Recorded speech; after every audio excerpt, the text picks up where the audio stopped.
Bonjour, je reçois aujourd'hui Florence Duprat, directrice de l'Open Agri-Food, Bonjour. et Frédéric Gilly, directeur associé de l'agence Grand Public. Bonjour. Avec vous, nous allons parler d'Open Agri-Food. Qu'est-ce que l'Open Agri-Food? Avant d'aller plus loin, de vous poser plein de questions sur les enseignements de 2019. En deux mots, l'Open Agri-Food, c'est le Davos de l'alimentation responsable. C'est un forum qui a lieu une fois par an à Orléans et plein d'autres événements qui ont lieu dans toute la France et à Orléans chaque année sur l'alimentation responsable. Alors, 2019 a été marqué par plein de débats publics. Et je souhaitais savoir pourquoi vous avez organisé ces différents débats, ce qu'il a été et les enseignements que vous en avez retirés.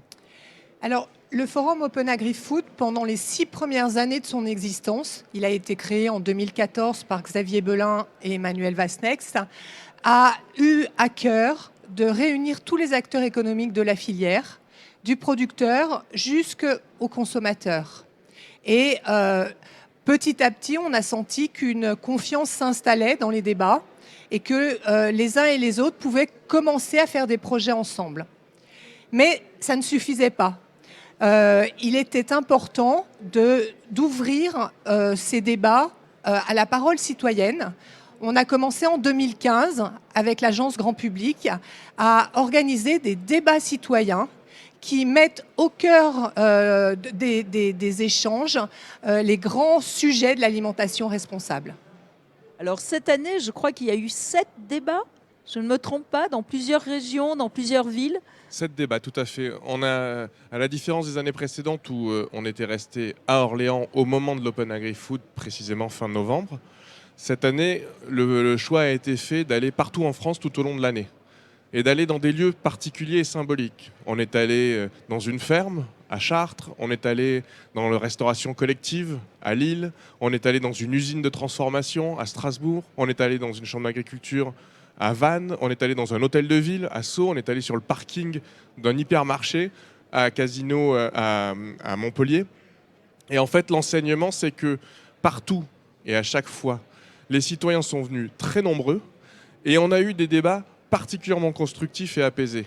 Les questions agricoles et alimentaires, quand on écoute la presse générale, quand on regarde la télé ou quand on ouvre les journaux, on a l'impression que c'est un champ de mine, qu'on ne peut pas en discuter, que tout le monde se méfie de tout le monde.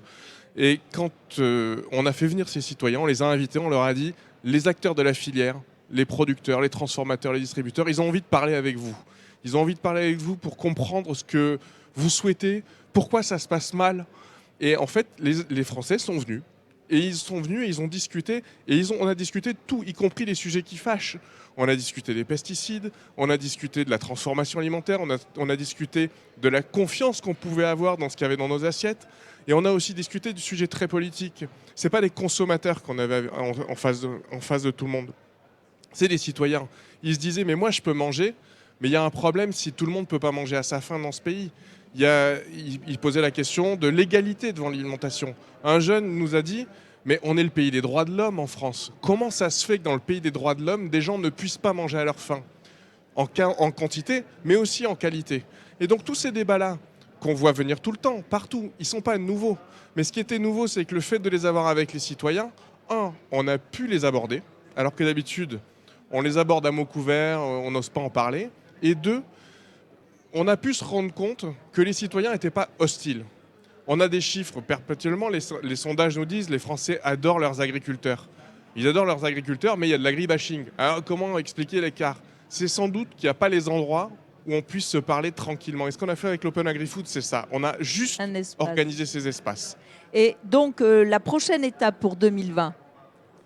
Alors la prochaine étape, c'est à nouveau évidemment des débats citoyens, à nouveau sur le national, un à Ancenis le 8 avril, ça vient vite, sur la controverse du prix de l'alimentation.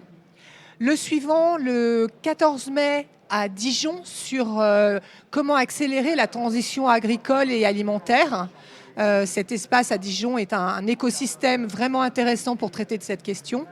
Et puis nous irons dans la maison de l'alimentation durable, près de Nice, pour parler des repères alimentaires. Donc de très beaux rendez-vous qui commencent tout de suite. À bientôt. Merci beaucoup. Merci beaucoup à tous les deux. Merci.